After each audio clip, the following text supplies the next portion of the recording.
This week on Q&A, a comparison look at the U.S. House of Representatives and the British House of Commons. Our guests are William Mackay and Charles Johnson. The two former parliamentarians have co-written a book called Parliament and Congress.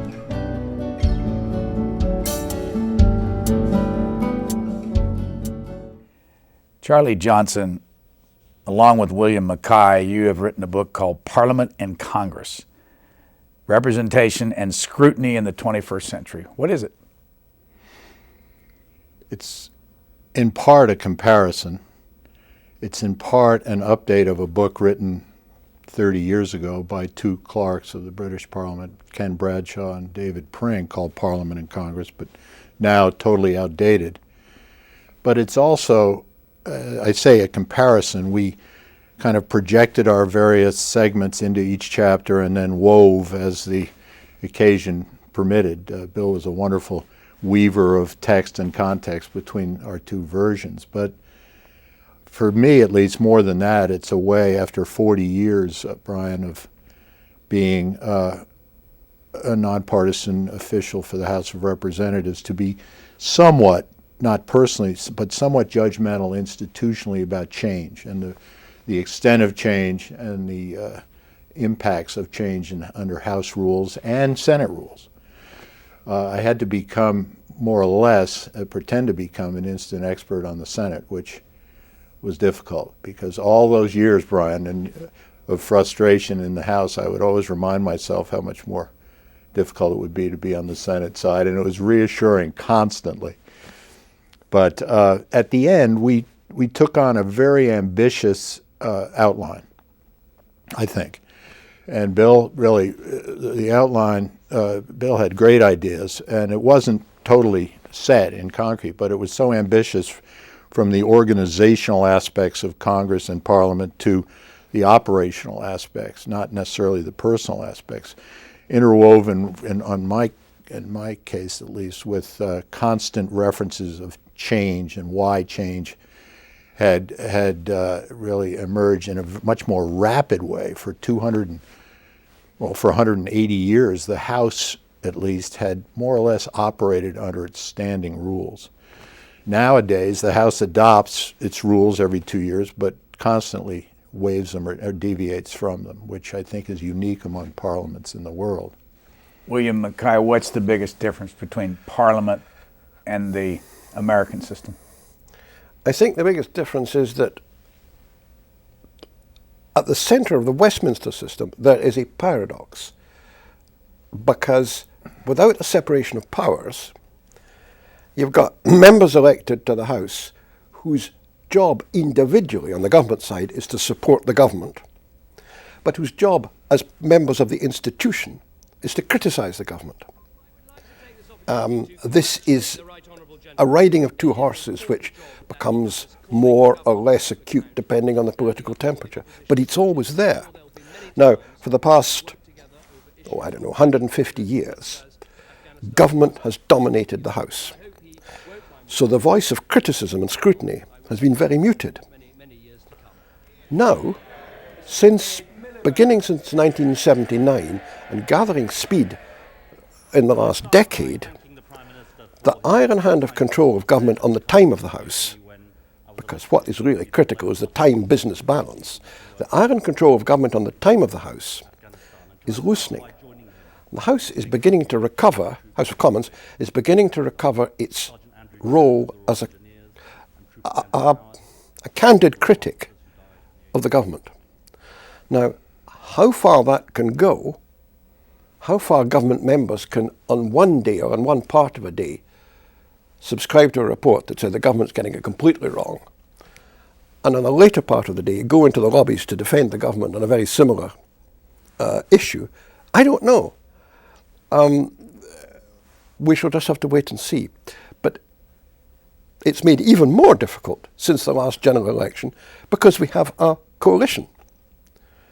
So, on top of the similarities with the Congress, on top of the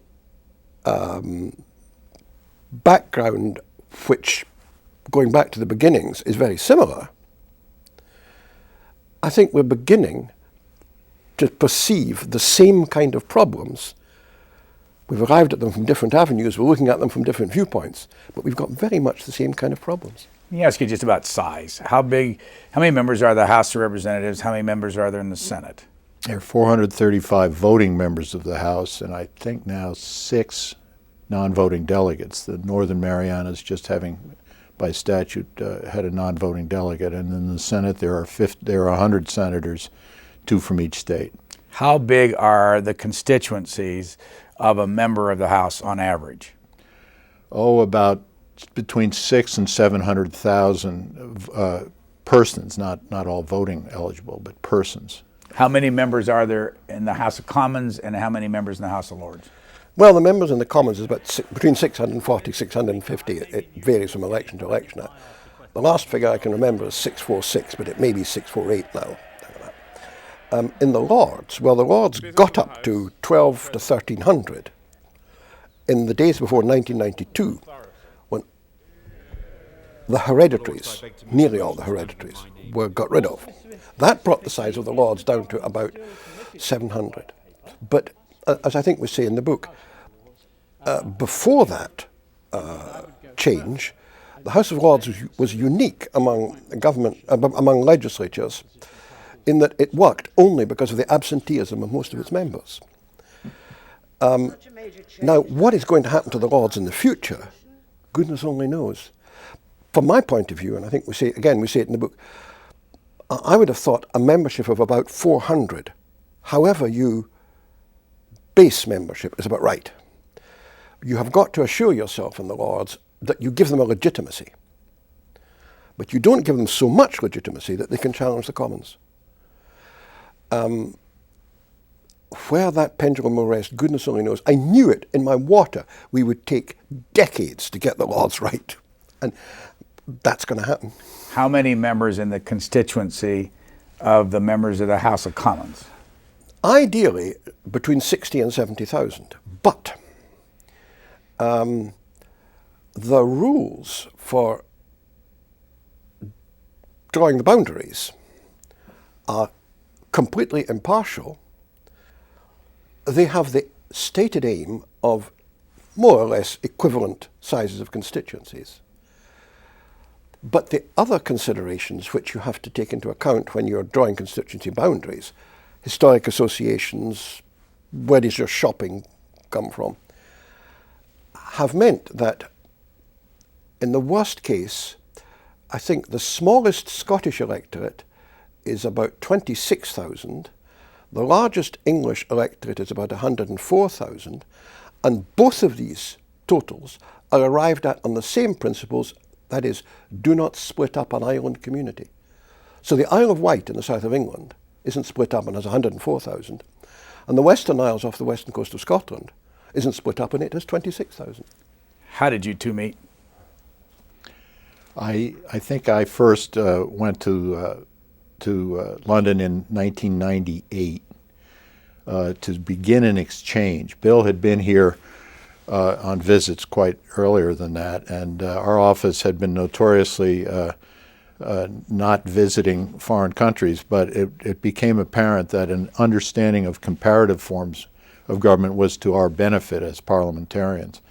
And so I arrived on their doorstep and with no fanfare, but with wonderful, warm reception by several of the clerks. When you say clerk, that's clerk in American. Yeah, yes, and it's the combined equivalent here of the parliamentarian, the clerk, and the chief administrative officer. Well, while you're there, give us your background. Where's your hometown originally? I was born in Mount Vernon, New York. I lived in Scarsdale, New York for most of my life, most of my youth, and went to Amherst College in Massachusetts and the University of Virginia Law School, and I'm a member of the District of Columbia Bar. How long have you been attached to the House of Representatives, and in what jobs? On May 20th, 1964, Brian, I signed a contract and began working as a legal assistant to the parliamentarian, Louis Deschler, parliamentarian for 46 years. And 40 years later to the day, May 20th, 2004, I resigned. My letter of resignation was read to the House, and since then I've been a consultant to the Speaker and to the parliamentarian on the procedural precedents. But you did become parliamentarian. Yes, the last 10 years, from 1994, when Speaker Foley appointed me, and then 2 months later was unelected. One of the most important moments, I think, was that Speaker Gingrich retained my services as the newly appointed parliamentarian, although he was inclined to try to clean house of other officers and officials. And I think that benefited the House, not that our judgment was impeccable, but that the nonpartisanship of the procedural arm of the House was maintained. Mr. Mackay, where did you come from and all your education, and how long Well, were you that clerk? I was born in Edinburgh. I was educated in Edinburgh. And I do not now know why. I decided to apply for a post in the House of Commons. Now, the way of getting a post was to sit the normal civil service examination and then to be vetted, not so much whether your face fitted, but whether your mind fitted by the heads of the department. So I went along, having passed the civil service exam, went along to a nomination interview, and it was the most agreeable event I can remember. For most of the time, we spoke about the prospects for the next rugby season, and then someone said, "This is supposed to be a nomination interview." So I was nominated and spent 41 years, very similar to Charlie's, before the mast, ended up as Clerk of the House, which is a nomination by the Crown on the recommendation of the Prime Minister, who's advised by the Speaker. Let me ask you a simple question that the Americans know about. If somebody's going to become the Secretary of Defense or the Secretary of State, they have to be confirmed by the Senate. What happens with this similar situation? A defense minister in Great Britain, do they have to be confirmed by anybody? No, they don't. Not at all. They have to run the usual gauntlet of, after nomination, of their adequacy as a performer in the House. And if you're a bad performer, your ministerial career may be short. But there's no specific nomination or confirmation of them. If you could pick one thing that's in the British system that's not in the U.S. system that you like, what would it be? I think the nonpartisanship of the Speaker. His role in the British system. His role as a true nonpartisan, although he derives from a party. His day-to-day role, his selection of amendments, his or her. I think in comparison to the evolution of the Speaker's role, which has always been a hybrid role here, a combination of an institutional nonpartisan presiding officer and administrator, together with party leader and party fundraiser. Those latter two characteristics of the Speaker here have totally been overcome the initial notion that the Speaker shall be above the fray. And it's difficult for a Speaker here in the United States now, from time to time, to play the institutional role when he or she needs to. And so there's much more of a delegation to people who are not so qualified to do those things. How much money does a member of the House of Commons make? I think it's difficult to say. The salary is about £70,000, but as we know, there are allowances on top of that, which has been the cost. Would that be about $100,000? About $100,000, $100,000, something like that. Yeah. But what was the rest of it? Allowances for all sorts of things, which caused this great tsunami of criticism, which caused the setting of both salary and allowance levels, indeed the existence of allowances, to be taken away from the House entirely. Who does it now? An independent statutory body, because about 18 months ago, the leaking of a whole lot of information about members' claims in the press led to considerable furore because some of the claims were simply ridiculous. Can you give us an example? Oh, the famous duck house. A member claimed for a floating duck house in his pond. The Duck House has just been sold at auction as a great amusing item of public life, but at the time, that kind of claim was seen to be ridiculous and wrong. And there were, I suppose you would say, even as an impartial official, I would have said there were a good deal too many of these claims. How much money does a member of the House and the Senate make? $174,000 a salary, which is from time to time adjusted by a cost of living formula. But since 1989, Congress has avoided the need to vote affirmatively on merit reduction. They don't give themselves merit increases, but the COLAs become automatic and are considered constitutional, that they're not raising their own salaries during their terms of office. The 27th Amendment prohibits that under our system. Brian, let me just say, in response to your last question, that the other, as I think about it, the relative reliance upon campaign financing and time spent in this country compared to the relatively short time of campaigns and little, perhaps comparatively little attention members of Parliament give to fundraising is a huge benefit to the British system. Well, in the United States, a member of Congress can raise how much money in the campaign? Well, it's virtually unlimited, No depending limit. on the source. Yeah. What about in Great Britain? The Electoral Commission, which is a statutory body, has limits, sets limits for the contributions which people may make to political parties and individuals, and for the amounts which these individuals may spend on campaigning, particularly at general elections. There is an attempt which is continuously being refined to be as open, transparent as possible in the receipt of party funds. For example, there was a great controversy a couple of years ago because the rules did not cover soft loans to parties.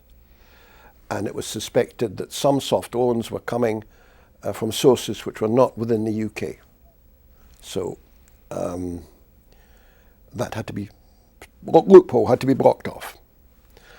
So on the back of all the expenditure on campaigning, there is the old man of the sea of the Electoral Commission, demanding returns for this, that and the next. And it works quite well. Every 3 or 4 years there is a row about something.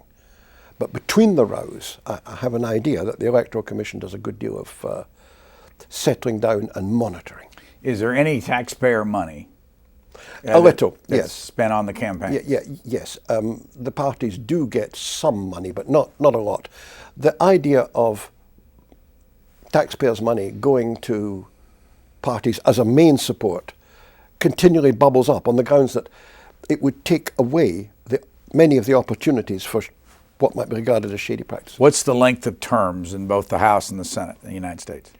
2-year terms for all House members and delegates, with the exception of the resident commissioner from Puerto Rico, who as a delegate equivalent has uniquely a 4-year term under statute, and then 6-year terms for senators, staggered so that no two senators serve the same term from any particular state. So it's basically a one-third split in the Senate. Why do you think the founders decided that the House of Representatives seat would be the only one that absolutely had to be elected by the public?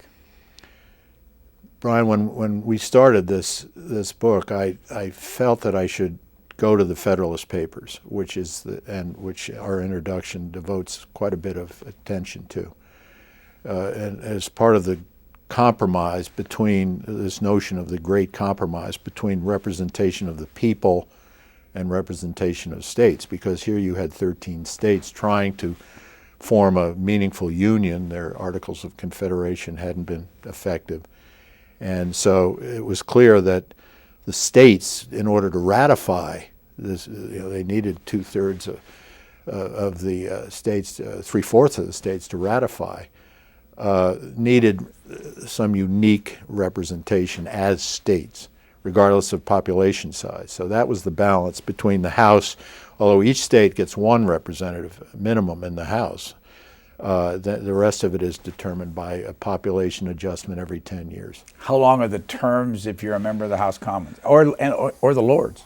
The Lords, well, in both houses, have a maximum term of a parliament which is 5 years. No government really wants to go up against the buffers of a whole 5-year term. It conveys a certain sense of desperation. It sometimes has to happen, as it did just before the last election. However, under the present law, a Prime Minister can decide when to advise the Queen to dissolve. So he has a benefit, politically benefit. The present government have introduced legislation to change that, to have a sort of standing 5-year term, which will be shortened if either the Prime Minister loses a vote of confidence, or 2/3, which is the present figure, 2/3 of the House vote for a dissolution. So I think the effect of the current legislation, if enacted, will be to reduce but not eliminate the possibility of a less than 5-year council. The Lords are, like the Senate in a sense, a continuing body. So those who are in the Lords in one Parliament, the Parliament is then dissolved, they come back in the next Parliament. The length of the campaign in the United States, is there any statutory date that people start campaigning? Not statutory, but realistically it's day one from the first time they're elected until the next election 2 years or 6 years later. There's fundraising going on. Can they advertise and continue campaigning and all that? Yes. What about in the British? Think it would mostly depend on the political climate. We don't have the same imperative of fundraising from day one. But everybody knows from the politics of the day, or indeed the elapse of time, when the next election must be. And you can see imperceptibly the temperature going up just before, months before there has to be a general election. Can they spend money on advertising during the time? They do, but I think the real change of gear comes when everyone politically sees an election coming. Each of you must have a moment in your... How long were you the clerk? So much the same as Charlie, 40 years. But clerk of the House for 5, but 40 years in the department. What moment did each of you remember that was the most interesting, controversial, where you had to make a decision? And are you the last word? Some moments come to mind. One particular difficult moment was in 1985 when Tip O'Neill was Speaker, and your office, your C-SPAN, was directly involved in his order as presiding as Speaker for the cameras to pan the chamber. Well, let me just make sure the audience knows quickly that they weren't our cameras, and you know no, that. I'm sorry. Yeah, I mean, you just so take that, the feed off yeah. the House cameras. But the Speaker had been much upset about the growing rhetorical use of gestures and commentary by backbench Republicans led by Newt Gingrich, who saw a new approach toward gaining a majority, namely to ridicule the then majority, which turned out to have been in the majority for 40 consecutive years, the Democratic Party. By the mid-'80s, the conciliatory notion of cooperation between the Speaker and Minority Leader was beginning to give way, although Bob Michael, as Minority Leader, was certainly a collegial, compatible, agreeable person, not always agreeing on policy. But as these special order speeches, after-hour speeches, began to proliferate with rhetorical gestures to yield to a member who was 500 miles away, but the camera only focusing on the member speaking, would lead to some of the audience to believe that that member was refusing to engage. And so Tip O'Neill, after a time when his best friend Eddie Boland was sponsored the Boland Amendment on Iran-Contra, had been characterized as being unwilling to participate in the debate going on, but in fact was miles away. Tip ordered, without notifying the minority, the cameras to pan the chamber, which he later admitted his lack of notification was a mistake on his part. But the recriminations began immediately, and over the next 2 weeks, Speaker, then member Gingrich, took questions of personal privilege, and others did, even Bob Michel, to decry the lack of fairness on the part of Speaker O'Neill. Finally, Speaker O'Neill had had enough, and he took the floor to defend his decision to pan the chamber, and he gestured toward Mr. Gingrich, and he said, "The reason I did this is because what you did in these rhetorical gestures was, quote, the lowest thing I've ever seen in 35 years of politics." Immediately, Trent Lott, then the minority whip, jumped up and demanded the Speaker's words be ruled out of order, taken down, as you say. And the Speaker had installed Joe Moakley, his very close friend from Massachusetts, and had alerted him that he was going to be on the edge. Joe Moakley was the Speaker in the Speaker's Moakley chair. was Speaker pro tem at the time, and so he had to rule on whether or not saying that what another member had done was the lowest thing he'd ever seen. And the then parliamentarian Bill Brown, my dear friend, and I were both there trying to convince Mr. Moakley that yes, you can't have members saying that about others, and nor can you have a double standard for the Speaker. There's never been a Speaker ruled out of order in modern history, certainly, but Moakley was saying, no, I won't do that. And we were very nervous about the precedent that would set if he overruled the point of order and said the Speaker is not out of order. So finally, we imposed upon him to rule, and he said, but I'm still not going to do it because I think it's true. And that truth was a defense, in other words. And I said, well, Mr. Moakley, you can't establish that as a basis for ruling, because that under those circumstances, anyone could call someone a liar, and if he thought it were true, the Speaker would overrule the point of order. So he gently but firmly gavelled the Speaker to order. And that moment was kind of a watershed, as it certainly focused on Newt Gingrich's ascendancy as a backbench dissident, and yet at the same time it showed that the parliamentarians' advice, at least, which was heeded, was non-partial, impartial. How long did that conversation take between you, Bill Brown, and Mr. Moakley? I'd say 10 or 15 minutes. I mean, they have to transcribe the words, and so we had a little slack time there in order to try to convince Mr. Moakley. But there was no direct precedent in point on someone saying that what another member did was the lowest thing. But common sense would suggest that that was a personality in debate to be avoided on a point of order. Did that get heated right there among the three of you? Well, no, only Mr. Moakley's reluctance to agree with us. And what if he hadn't agreed with you? Well, if he had ruled that the Speaker was in order, there could have been an appeal from the ruling of the chair, which nowadays you probably know is commonplace, from appeals of the ruling of the presiding officer. And this is a big issue in my mind, and I was interviewed by David Rogers several years ago on this very question.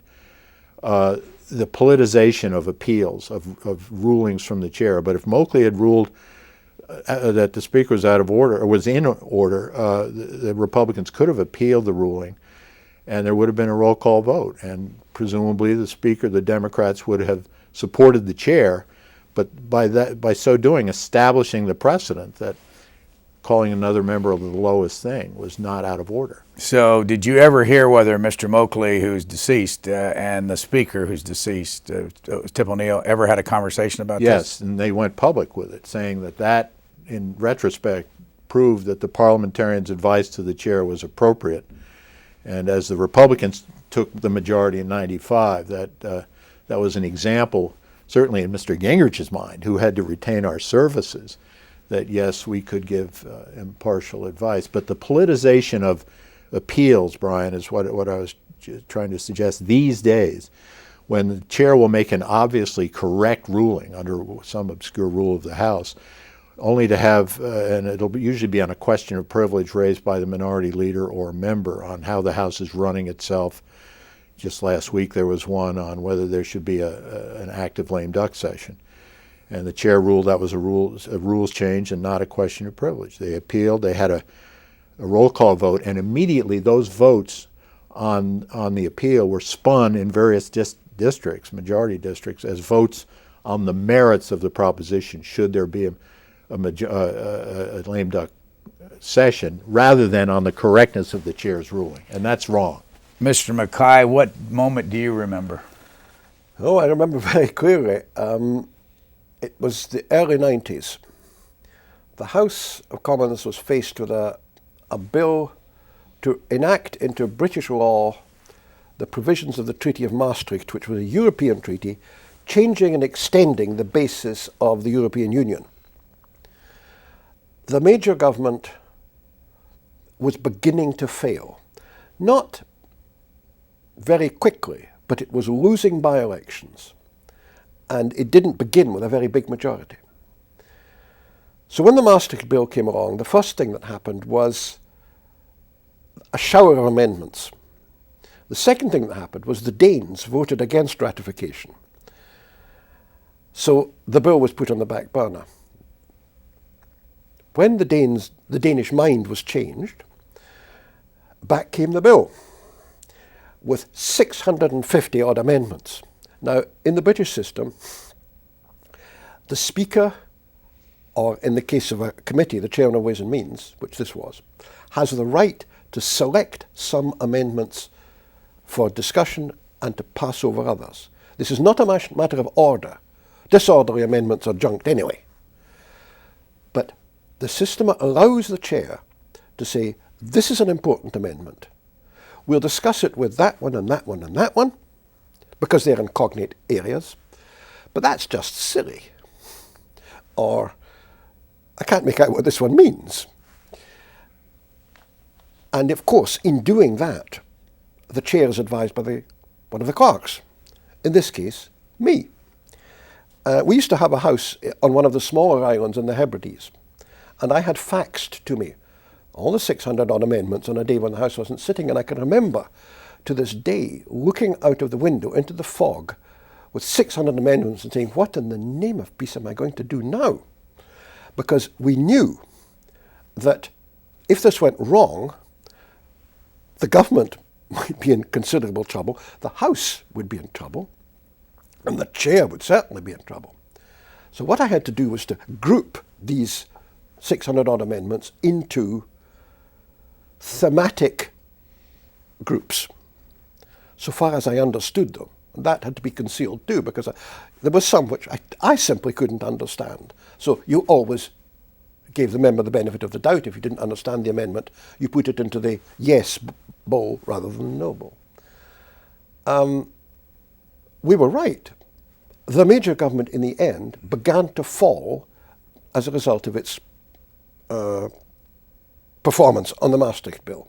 Not, I'm glad to say, as a result of the selection which I advised, but under the test of all these amendments. And we were quite right. We said to the Chairman of Ways and Means at the beginning, Chairman, you're going to get a motion of censure at the end of this, whatever you do. And he did. But I'm pleased to say that after the motion of censure on the chair had been defeated, one of the proponents of the censure came to the chair and said, Michael, I hope you don't mind, it was only political. This book, one of the things it doesn't have on it that I can find is the price. It's an Oxford book. I have a sneaking suspicion this is not cheap. How much is this book for people that want to buy it? Well, the one you're holding, it's obviously a gift out of the generosity of our I accept it as yes. Yeah, but it's at this point, Brian, as a hardback, and in the category that Oxford placed it among reference type texts, which they price rather highly, it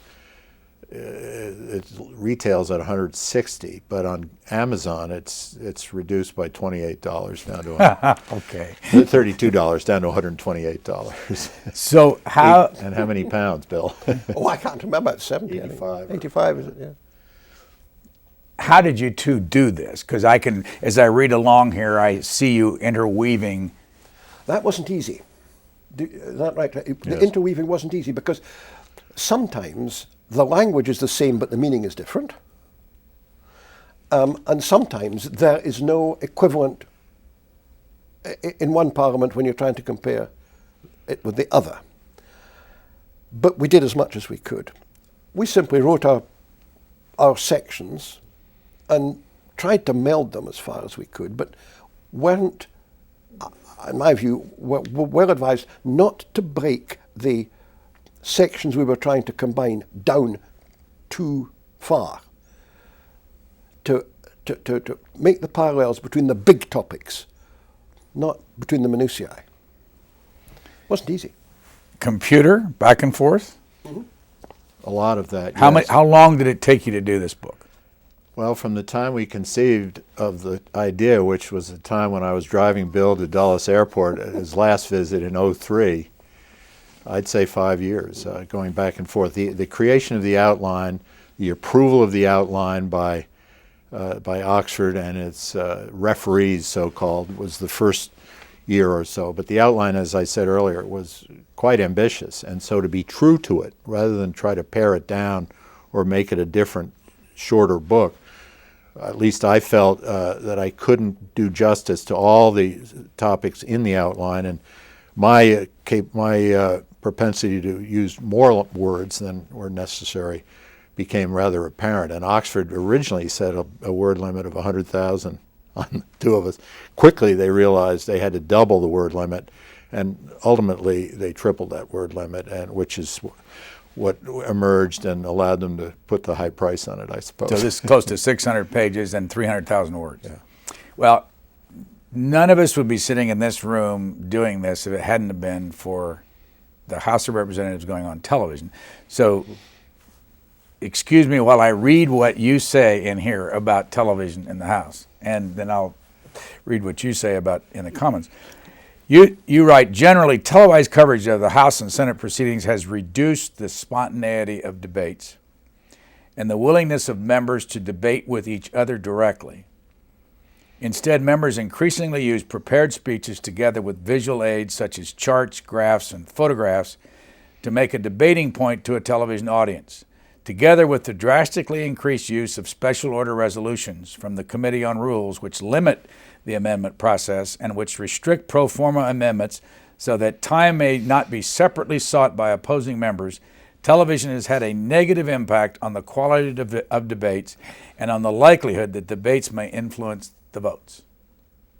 How strongly do you feel about this? I would stick by that, but the together with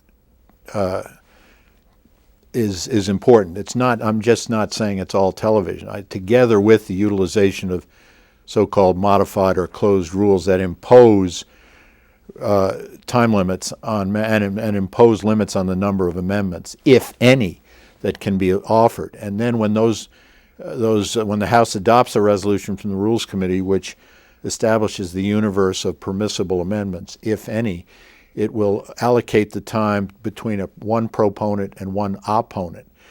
And the members now, partly because they know they're going to be televised, will prepare, if they want to participate in that debate, will prepare a speech and then we'll find out from the manager how much time he or she will be allocated, and then usually prepare a speech that consumes all of that time so that they don't have to be interrupted and they don't have to yield to other members. And other members cannot, as I said, seek their own time by pro forma amendments, the old strike the requisite number of words to get a separate 5 minutes to rebut or question the sponsor or the opponent. So the debate is controlled. But I really base that, Brian, more than anything on what I observed before television, the spontaneity with open rules, with the ability of any member to speak as often until the House imposed time limits, to speak as often as necessary, and the willingness to yield to other members on the other side who were not maybe trying to make debating points, but they weren't going to embarrass the member yielding. Let me read what Mr. Mackay wrote. The entry of television cameras into the Parliament in the Lords in 1985 and the Commons in 1989 has not had the far-reaching effect of the televising of Congress. Whether recent years have witnessed a significant fall in the standard of debate is a matter of opinion, but even if it were so, it would be hard to pin the blame principally on the cameras. Instead, apprehension about the stifling effect of cameras on the spontaneity of debate has turned out to be misplaced. Yeah, I think I'd stick by that. Debate still is conversational. I really get the impression that very few, if any, members talk over the heads of the members, their colleagues, to the cameras. I think, and my experience has been, they forget the cameras are there. And what really tests whether debate is good or bad is the individual oratorical ability, persuasive ability of the member. A rotten speech is a rotten speech because the member perhaps isn't very good at it. It's not a rotten speech because he or she is not addressing the House, but rather addressing a wider audience. Besides, I'm not actually sure how many in the British public actually watch the Parliament channel. Well, here we're in 100 million homes. Do you have any idea how many homes in Great Britain can see it? Oh, I think most of them can, but few of them will. It was essential as a piece of democratic machinery. But great television it ain't. They'll perhaps watch a state opening. They may watch a motion of confidence at the very end. But the longer of a debate on building preservation in the west of England, very few. Well, as you know, we've carried question time on Sunday nights, the half-hour question time, the British Parliament. Why is there such a big difference between what we see in their debates and what we see in our debates? Well, I'm not sure Bill would agree that what we see in Prime Minister's question time necessarily reflects the best of their debates. I'll leave. That's why I asked that question. But of course, we don't have question time, and you may remember Sam Gagenson from Connecticut introduced a resolution in the early 90s to allow periodic questioning of cabinet officers on the floor of the House in the plenary session. And that received a hearing in the Rules Committee, but never went anywhere because the whole notion of separation of powers, the government is not in the House or in the Senate. And their representatives to make a case under our constitutional notion of separation should be witnesses before committees. So to that extent, it's the committee forum that becomes the forum for questions to the executive branch. You have another little aside in here that I want to ask you about. The only behavioral change has been donutting. When members deliberately place themselves in shot around the colleague who has the floor and try to give the impression that their rapt attention and supportive cries represent the response of the whole House. And then you go on to say the ingenious phenomenon of reverse donating. So explain that. Reverse donating was most evident when a backbench Conservative member stood against Mrs. Thatcher in the 90s for the leadership of the Conservative Party. And this was not popular among his colleagues. So whenever he was called to speak and rose, there would be a ring of Conservative colleagues round him, but at his first sentence they disappeared, thus conveying the view that no one in the House believed what this guy was saying. Do they donut in the House of Representatives or the Senate? No. I mean, unless I misunderstand the term. Well, where they would have a whole bunch of people sitting around a member, the committee benches in the desks in the middle and all that. Do they do that on purpose? The appearances of solidarity, perhaps on either side of the aisle on television, and clearly the committee staffs and senior members are together making a collective point, if you will, during a lot of the debates. So to that extent, I suppose that's donutting. I'd seen the term in what he had written, but never heard it applied here, because the cameras, as you know, will pick up members anywhere in the chamber. Would we be better off as a country if we didn't have television in the House and Senate? There's no turning back now, Brian. I mean, what I wrote there was strongly felt when television began because I saw members changing their styles and their candor. Now they're changing their attitudes about opponents on issues because very often they're personal and they don't want to engage on their time in someone else's attack upon them. But the American people have to see that now because it's the core, unfortunately, the core of our, one of the cores of our political operation. They have to see charts and graphs, even though they realize this is not debate, because they have to see what the House has become in order to properly judge it. So to just say there'll be no more television would not work. It wouldn't fly with the American people. There'd be some, and with all the other electronics that are allowed on the floor with cell phones and Blackberries and what have you, where members, I've spoken against this, where members actually communicate outside with special interests. And we had a rule until recently, that no electronic devices were allowed on the House floor. The Senate is almost as strict.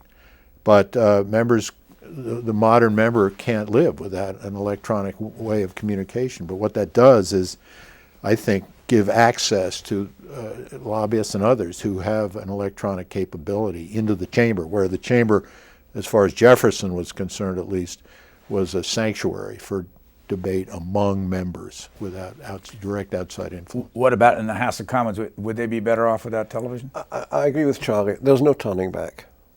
As I said, the impact of televised parliamentary debate is, I think, not great on the movement of politics.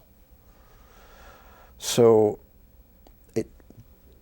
television will probably do less harm than Charlie anticipates it might in this country. Do the British have a constitution? Yes, doesn't written down in one place, you understand, but I think we could be said to have constitutional arrangements rather than a constitution. But I read in your book here that basically no one has anything to say about what goes on in the House of Commons but the House of Commons.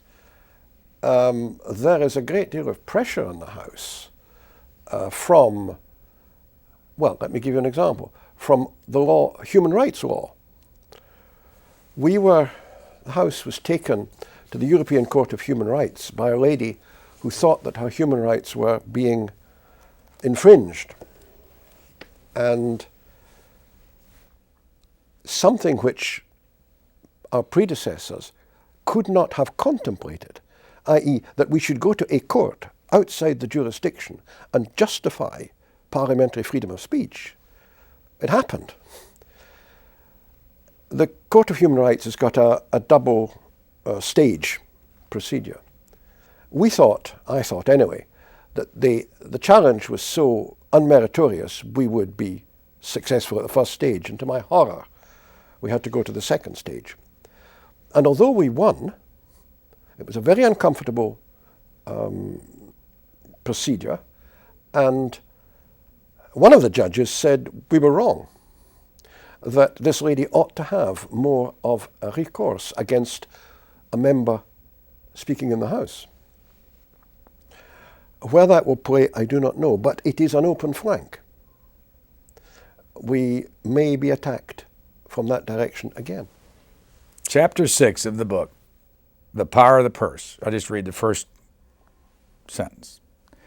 The power to authorize the raising of taxes, the limitation and appropriation to particular areas of government spending of the taxes collected, and the right to initiate spending on new purposes is the area where Washington and Westminster are the furthest apart. How is that?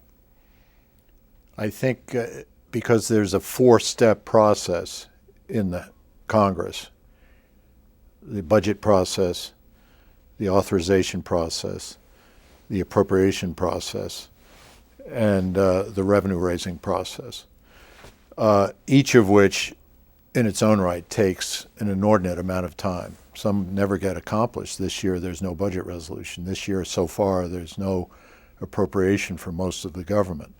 But the complexity of time and issue in each of those stages, very obviously now the budget process with its reconciliation component, and then the appropriations process where policy issues can be revisited in the form of limitation amendments.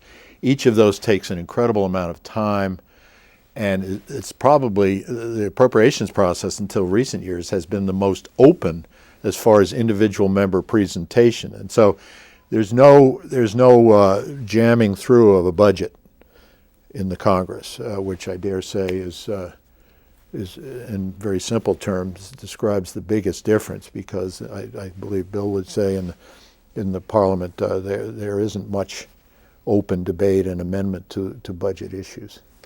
Well, the great example of difference is the arrangements made for appropriation at Westminster. You can't debate it. By the way, in case somebody does not know what you mean by Westminster. In the House of Commons, you cannot debate the appropriation bill. Why not? Because that's what the rules say.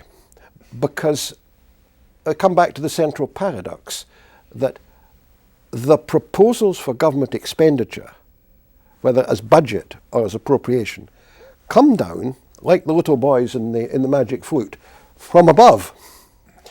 And the House may meddle with them only up to a limited extent. No backbench member may propose an increase in expenditure. What about an increase in taxes? No, you can't do that either. Who determines the tax that you pay in Great Britain? The government. And the House of Commons may lighten the burden on the people, may shorten the time during which the burden rests on the people, but they cannot either increase a tax or increase the spending under a bill. These are rules which go back to the 18th century. So select committees have got to look at the efficiency, the efficacy, the economy of spending. Bills can be amended to limit expenditure, but not to increase it.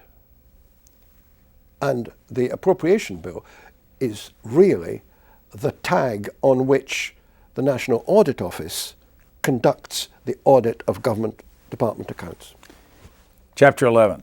We're running out of time. The first 175 years of Congress's existence, neither house determined the need for a systemized approach toward disclosure and discipline. What happened? Well, it was kind of a watershed time. Probably the most important moment was the Adam Clayton Powell exclusion by the House, which was eventually ruled to be unconstitutional by the Supreme Court. He had been found by a select committee of the House to have improperly diverted funds and made improper tax claims. And he was the chairman of the Education Labor Committee at the time. He was the select committee's recommendation was to censure him, strip him of seniority, and fine him, but keep him as a member. The House, in its wisdom, which it proved to be unconstitutional, decided it didn't have to seat him and then expel him by a 2/3 vote, which would have been the appropriate way, but rather deny him his seat by a majority vote. And that was eventually overturned, and he was reelected. That was the indication that the House and Senate, the Bobby Baker scandal in the Senate around the same time, needed to systematize, needed to have a code of conduct, needed to have disclosure rules, and needed to have some restrictions on lobbying, but also needed to have a committee, a bipartisan committee, if you will, that oversaw ethics complaints in a systematic way rather than have to create special select committees on an ad hoc basis. You write 9 senators and 22 representatives have been censured as a punishment for wrongdoing. Anything like that in the House of Commons? Oh, yes. Say 15 to 20 years after the issues arose in Congress, they arose in Parliament. And it began as an instance of members were being accused of taking money to ask questions. And from then on, the House paid more and more attention to ethical problems. It had always been, again as it had been in Congress, a code of honor. It just couldn't carry on in that way because the public wanted to be completely assured, I think, that there was no monkey business. And on we went until the 18 months ago now, until the system which had built up in Parliament, in the House of Commons in particular, for recording the interests of members, policing them, punishing them, until that system was shown to be unable to cope with the tsunami of complaints about how members had been treating their allowances. And was as a result of that the very difficult problem was addressed: how do you devise an independent means of controlling and punishing members of a sovereign parliament? We only have 2 minutes. What have you found over the years? Just give us one example that the public has no idea when they find out. I mean, you find people surprised to find out about how the Congress operates. Well, I had meant to include, you asked me earlier, Brian, about the one example of tension and difficulty in the office, and it came to my mind. You only gave me one option, but the impeachment process was virtually unknown to the public because Richard Nixon escaped impeachment by resigning. But in 1998, the impeachment process and the way it was manipulated in the House certainly caught the public's attention, as did our role in advising the chair that a censure motion was not a germane equivalent or germane alternative to impeachment. Under our notion of separation of powers, the British have votes of no confidence. We do not. We do not allow censure. What's your example? I think the way members in all parts of the House, in their better moments, agree with each other. In select committees, the way they are able to sit, as I said, in the morning to make a constructive criticism of a government, and in the afternoon, some of them to make a destructive criticism of a government. It's a very difficult role, but there is a camaraderie still in the House of Commons, and much more so in the Lords, on which rests such progress as we're going to have to make in improving and sharpening the House. Very different from our camaraderie and lack of it. And clearly we have a lot more to talk about, but our time is up. And the name of this book is Parliament and Congress, Representation and Scrutiny in the 21st Century. Our guests have been former clerk, or as we would say, clerk of the House of Commons, William Mackay, and Charles W. Johnson, former parliamentarian of the U.S. House of Representatives. Thank you, gentlemen, very much. Thank you. Thank you.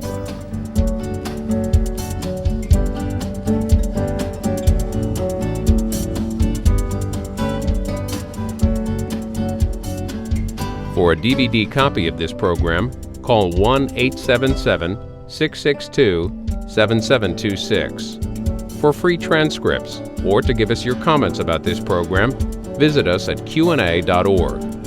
Q&A programs are also available as C-SPAN podcasts.